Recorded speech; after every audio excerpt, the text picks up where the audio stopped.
Assalamualaikum warahmatullahi wabarakatuh. Hai teman-teman, perkenalkan nama saya Sekar Sari Saptuti, NPM 21130535253, kelas 3B Program Studi PGSD Angkatan 2021.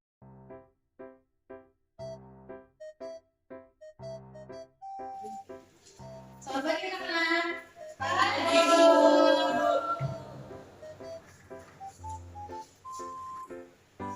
Baik, Ibu buka. Assalamualaikum warahmatullahi wabarakatuh. Waalaikumsalam warahmatullahi wabarakatuh. Nah, gimana nih kabarnya anak-anak pada pagi hari ini? Alhamdulillah, luar biasa, semangat hatinya. Oke, syukurlah saya semua ya. Udah pada sarapan belum? Sudah. Yakin sudah? Belum? Waduh, jangan sampai nggak sarapan ya. Nanti kalau nggak sarapan jadi lemes deh, jadi nggak semangat. Dan nanti kalau nggak sarapan jadi nggak konsentrasi deh belajarnya. Ya nggak? Ya Bu. Oke, lain kali harus sarapan ya. Ya Bu. Oke, selanjutnya Ibu absen dulu ya. Susirianti, Hadir Bu. Ruli Widyati, Hadir. Lutfi Cahyani, Adinda Arifia Rosa, Hadir Bu. oke, dan Muhammad Arya Wiraida. Hadir Bu. Oke, ada semua ya anak-anak? Ya Bu. Baik, alhamdulillah itu semua. Nah, sebelum kita mulai pelajaran, ada baiknya kita berdoa dulu ya anak-anak. Baik, ketua kelasnya Lutfi, tolong pimpin doa ya. Baik Bu, duduk siap, gerak, doa mulai. Doa selesai. Nah, anak-anak, pentingnya kita berdoa sebelum belajar dan sesudah belajar, yaitu supaya kegiatan belajar kita bisa berjalan dengan baik dan mendapat berkat dari Tuhan Yang Maha Esa. Baiklah anak-anak, pada pagi hari ini kita semua akan belajar tentang ekosistem. Nah, sebelumnya ada yang tahu nggak nih apa itu ekosistem? Belum tahu Bu. Wah, belum tahu ya. Kalau begitu, yuk kita bahas bersama-sama. Nah, sekarang anak-anak coba deh perhatikan di lingkungan sekitar kita. Di lingkungan rumah, di halaman, di taman. Kira-kira di sana ada makhluk hidup apa aja sih? Ada kodok Bu. Ada kodok, semut, kupu-kupu, ular tadi, ular. Ada rumput Bu. Iya betul, ada rumput. Apa lagi? Ada pohon. Oh, Bunga, ya banyak sekali ya pokoknya ya. Lalu kalau benda yang tidak hidup ada apa saja? batu, Terus Tanah. tanah, ya, Api. api, air. Udah itu aja ya? Oke, betul sekali. Kira-kira kalau kita lihat dari lingkungan sekitar kita, apakah kita membutuhkan makhluk hidup dan benda-benda sekitar kita untuk bertahan hidup? Butuh. Butuh Bu.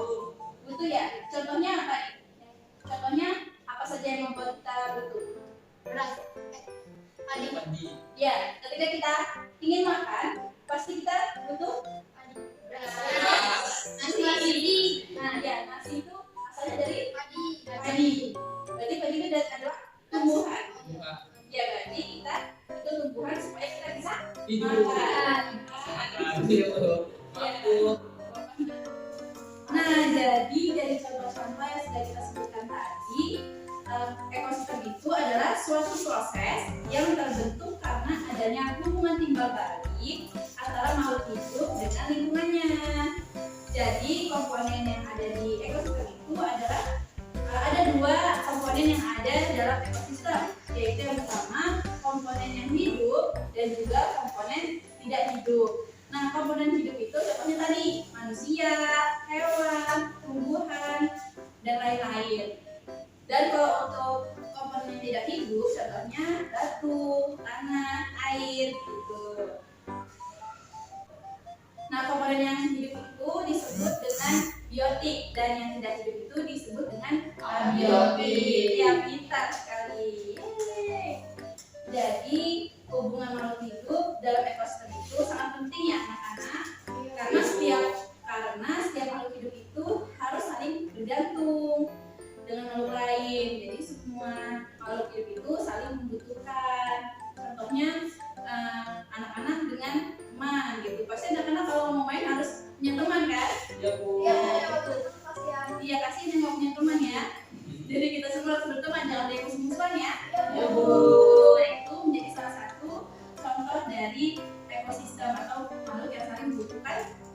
lainnya.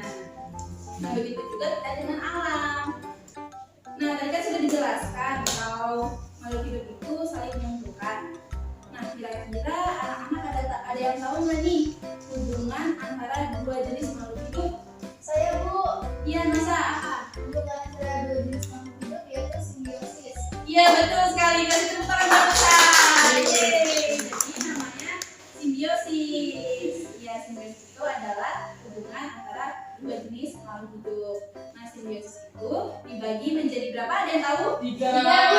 Iya, betul, pintar sekali. Ada yang tahu nggak simbiosis itu apa aja? Simbiosis mutualisme. Simbiosis parasitisme. Iya, betul, masya Allah, pintar-pintar banget anak ibu ini ya. Terus jadi ibu akan jelaskan tentang simbiosis mutualisme. Ada yang tahu nggak simbiosis mutualisme itu apa? Saling menguntungkan, Bu. Iya, betul, Arya. Bentar. Jadi kalau simbiosis mutualisme itu saling menguntungkan. Contohnya itu yang paling sering ditemui adalah kerbau dengan burung jalak. Iya, ada yang tahu nggak burung jalak itu kayak gimana bentuknya? Tahu Bu. Tahu kan? Ya, kayak burung. Kalau nggak tahu nanti bisa di searching aja di Google ya. Apa, Bu? Ya, jadi kenapa burung jalak sama kerbau itu saling menguntungkan? Karena ada yang tahu? Juga Bu. Kerbau ada kutunya, terus kutunya dimakan burung jalak. Iya, betul ya ampun Arya. Betul sekali. Jadi itu kenapa kerbau dan burung jalak saling menguntungkan, karena kerbau butuh burung jalak untuk membersihkan kutu yang ada di badan dia, dan akhirnya burung jalak kenyang deh makan kutu yang ada di kerbau, ya kan? Ya, Bu, saling menguntungkan. Iya, betul. Kemudian yang kedua ada simbiosis komensalisme atau simbiosis yang hanya menguntungkan satu pihak tapi juga tidak merugikan pihak lain. Nah, contoh dari komensalisme itu adalah ikan remora dengan ikan hiu. Kenapa sih bisa disebut dengan simbiosis komensalisme? Karena si ikan remora ini dia memakan makanan yang sudah dimakan ikan hiu atau bekas-bekas yang sudah dirobek-robek ikan hiu itu dia makan gitu. Dan juga kenapa sih ikan remora ini bisa disebut dikategorikan dengan komensalisme? Karena dia nggak menguntungkan ikan hiu. Iya, jadi yang diuntungkan hanya si remora saja. Nggak cuma dia dapat makan dari hiu, tapi dia juga bisa terhindar dari predator yang lainnya. Nah, yang ketiga adalah tadi apa? Parasitisme. Parasitisme. Jadi parasitisme itu hanya menguntungkan satu pihak saja, tapi yang lain dirugikan. Betul. Nah, contohnya ini sangat sering kita temui, yaitu ada yang tahu contohnya parasitisme? Jangan Contohnya adalah kutu rambut. Iya, betul, kutu rambut. Iya kan? Kalau misalnya kita punya kutu di rambut, apakah kita diuntungkan? Tidak. Itu dirugikan kan? Karena si kutu itu nyedot darah kita, sementara si kutu kenyang, tapi kita kekurangan darah. Jadi itu yang disebut dengan parasitisme. Gitu. Nah, anak-anak, setelah kita tahu komponen-komponen yang ada dalam suatu ekosistem, sekarang kita akan membahas tentang ekosistem yang ada di sekitar kita. Contohnya yaitu ekosistem sawah. Nah, anak-anak ada yang udah pernah ke sawah? Ada yang pernah ke sawah? Beneran sawah? Ya, Emang Bu. kalau di sawah ngapain aja? Nangkep kodok. Nangkep kodok. Ada keong dulu. Oh iya, Bu. Ya, jalan-jalan healing ya anak-anak ya. Ya, sambil foto selfie gitu ya. Ya, jadi salah satunya yaitu ekosistem sawah. Jadi ekosistem sawah itu adalah ekosistem buatan manusia. Nah, kalau di sawah itu ada hewan apa aja sih yang ada di sawah? Sekitar sawah? Hewan. Tikus. Tikus. Burung cantik. Terus burung apa? Arya. Oh ya, Arya termasuk itu ya dalam ekosistem sawah ya? Bukan, Bu. Oh, bukan ya. Bercanda ya Arya ya? Oke, betul sekali. Jadi ini udah valid ya. Anak-anak sering ke sawah berarti ya? Ya, Bu. Nah, jadi dari hewan-hewan yang sudah disebutkan anak-anak tadi, maka terjalinlah suatu hubungan yang terjalin antara hewan-hewan tersebut dan juga tumbuhan. Kan ada padi tuh ya, di sawah pasti ada padi kan? Ya, Bu. Ya, betul, ada padi. Jadi ketika semua komponen, semua elemen yang ada di sawah itu terkait satu sama lain, seperti contohnya tikus itu pasti suka makanin padi kan? Terus Bu, sukanya makan ular kan, atau suka makan makanan, suka apa namanya, hewan-hewan, makan hewan gitu kan? Ya karena dia ada termasuk hewan burung elang. Burung elang termasuk hewan karnivora.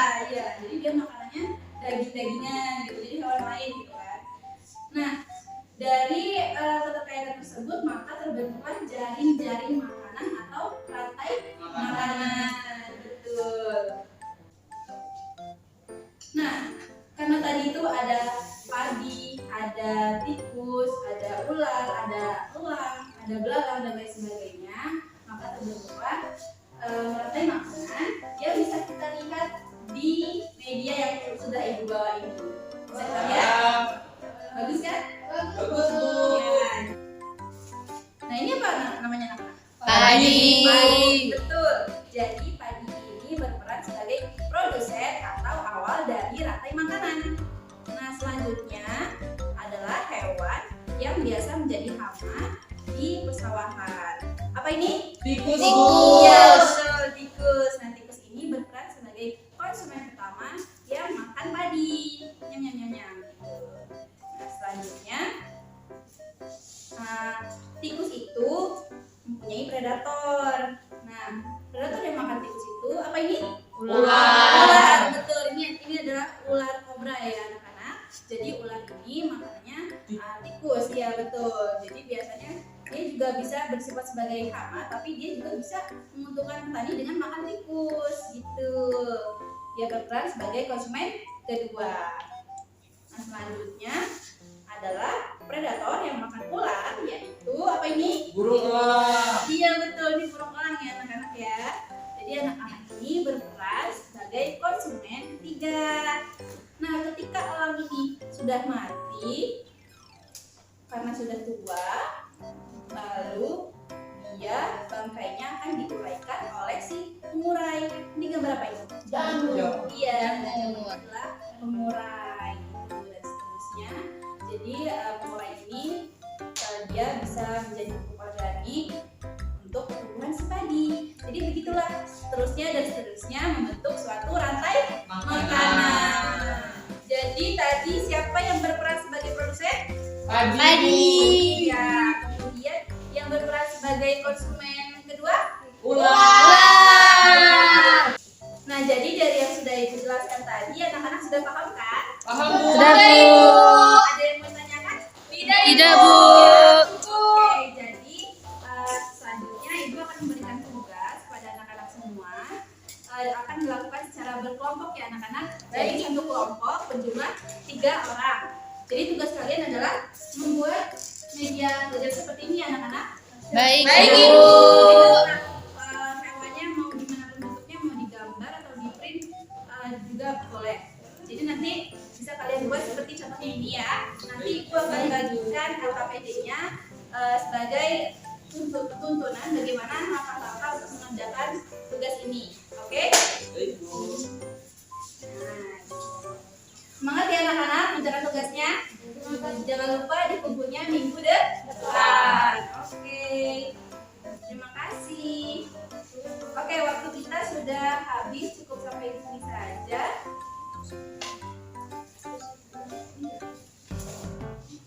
Nah, sebelum Ibu tutup, Ibu minta tolong ketua kelas untuk memimpin doa untuk pulang.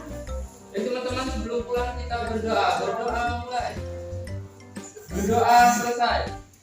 Baik anak-anak, Ibu ucapkan terima kasih untuk anak-anak yang telah dengan fokus mendengarkan dan juga menyimak pelajaran pada hari ini. Semangat terus ya, dan jangan lupa makan dan jaga kesehatan. Baik, Ibu. Baik, Bu. Terima kasih. Ibu akhiri. Wassalamualaikum